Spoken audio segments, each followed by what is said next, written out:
Good morning, and welcome to this, the first of many post-Bittens Afloat morning thoughts. Today, I just wanted to tell you a little bit about some of the stuff I've been thinking about recently.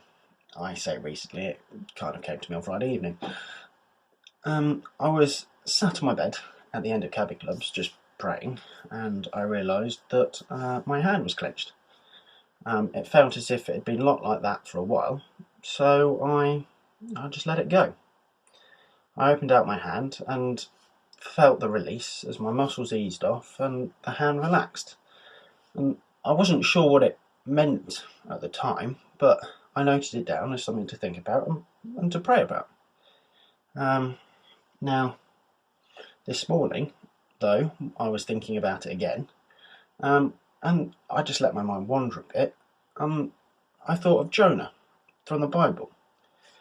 Many of you will know the story of Jonah and the whale, but for those of you that don't, here's a quick synopsis.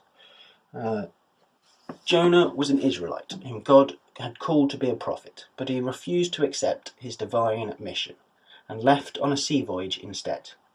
God then raised a great storm as a sign of his anger with Jonah. The sailors, realising that Jonah's disobedience had caused the storm, threw him overboard in an attempt to save their ship. Jonah was saved from drowning when he was swallowed by a great fish.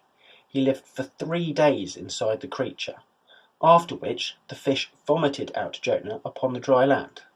Thankful that his life had been spared, Jonah took up his prophetic mission. The second part that stood out for me was Jonah not wanting to follow what God wanted him to do. He didn't actually like the people he was going to have to go and prophesy to, but after spending 3 days in a big fish, he released his fears and judgments and stepped out in faith and followed God's plan. So to tie this back in, I realised that for me, to completely trust my life with God, I needed to be like Jonah and trust him. And to achieve that, I had to let go of whatever was holding me back. And I expect that there are some of you guys out there in the same position I'm in. So I urge you to pray, like I will be, for what it is that we need to let go of to fully trust God. What is it that is stopping us from opening our fist and letting go?